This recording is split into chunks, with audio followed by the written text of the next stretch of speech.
Hello, welcome to this geography lesson about landforms and bodies of water.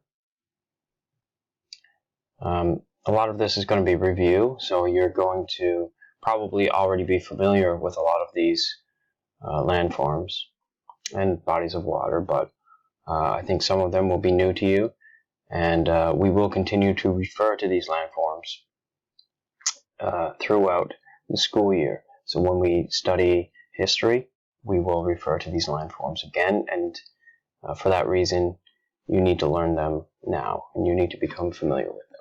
Okay. So, first of all, what is a landform? A landform is a natural feature of the Earth's surface. Okay. So you can see on this image here, we have a lot of different types of landforms. Okay, volcano, floodplain, cape, and some bodies of water on here as well, harbor, ocean, delta, etc. Alright. I have a video about landforms here. If you'd like to watch that on your own time, you can go ahead and do so. Now, bodies of water. What's a body of water? Well, it's an area of land that's covered by water. And this could be either fresh water or salt water. And again, I've got some, or rather I have a video available for you here from YouTube about bodies of water. Okay, so our first body of water is the ocean. Of course, you're all familiar with this. These are the biggest bodies of water found on Earth, and they contain salt water. You should know this already. And we have 1, 2, 3, 4, 5 oceans. Perhaps some old textbooks will not refer to the Southern Ocean, but we, in this course, will refer to this body of water down here as the Southern Ocean. So we've got the Atlantic, Indian, Pacific, Arctic, and Southern Oceans. A lake. What's a lake? It's an area filled with fresh water, which does not flow in one direction. So essentially, it's a stationary body of water. A pond is just a small version of a lake. Okay, so it's water that's not flowing in one direction. It's essentially stationary, although, of course, the water might move around from time to time, depending on wind patterns and things like this. River is a naturally flowing stream of fresh water descending from a high area and flowing toward an ocean, lake, or water body. Okay, this river right here is a river that's just behind my house in Newfoundland, Canada. It's called the Exploits River. Okay, we've got another river right here. All right. There's just a small note here as well. A stream is just a small version of a river. You might hear stream or creek. These are essentially just small bodies of water that are moving in one direction. Okay, so rivers generally empty out into the ocean or sometimes into a lake. A mountain range. What's a mountain range? Well, it's a chain of mountains. That is a lot of mountains that are sort of grouped together. So they're linked together, and they generally cover a very large area. So one famous mountain range is the Rocky Mountains, which goes through Canada and the United States.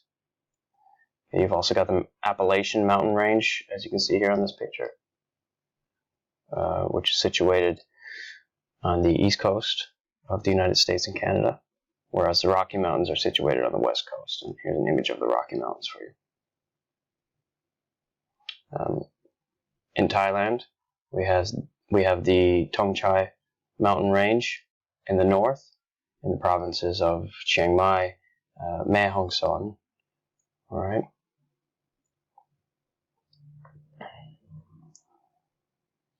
And here's a beautiful image of the Thong Chai Mountain Range. All right. Island. This is pretty basic. I think we all know what an island is.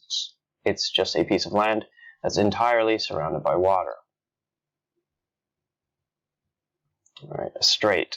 This one may be new to you. A strait is a narrow waterway that connects two larger bodies of water. So, as you can see here in this image, you've got one body of water here, the other one here, and they're connected by a strait.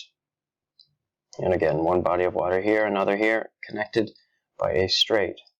A famous example would be the Strait of Malacca in Southeast Asia, of course.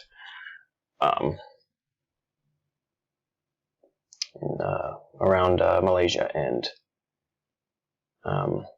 Indonesia is where the Strait of Malacca is located. Alright, a peninsula is a piece of land mostly surrounded by water, but attached to a larger piece of land. Okay, so the Koreas, rather, both North and South Korea, form a peninsula. It's a piece of land that sort of sticks out or juts out into a body of water.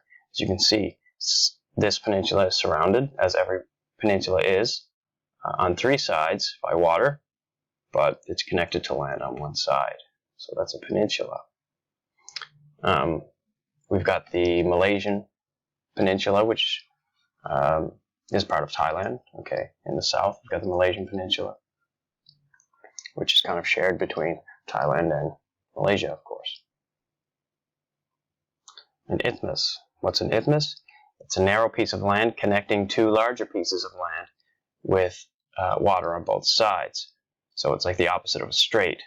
See, we've got one large piece of land here, another here, and they're connected by an isthmus.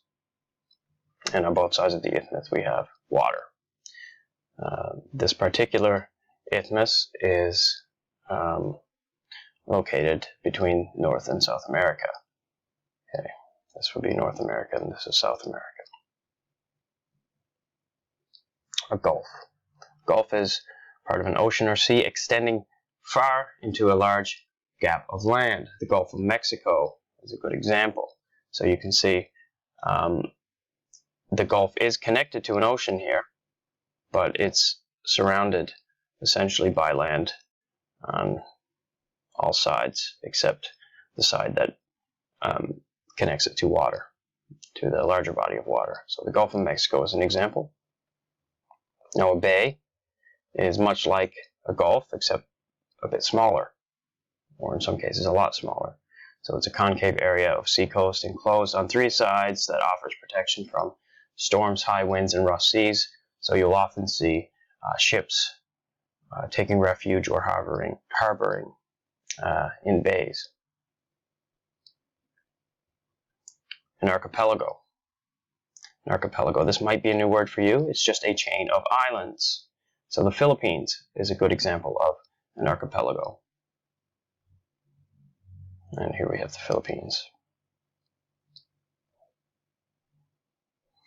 Alright, so maybe you can pause this video and write numbers 1 through 7 and see if you can name each of these landforms and bodies of water. So that's your assignment, okay? I want you to do that for practice.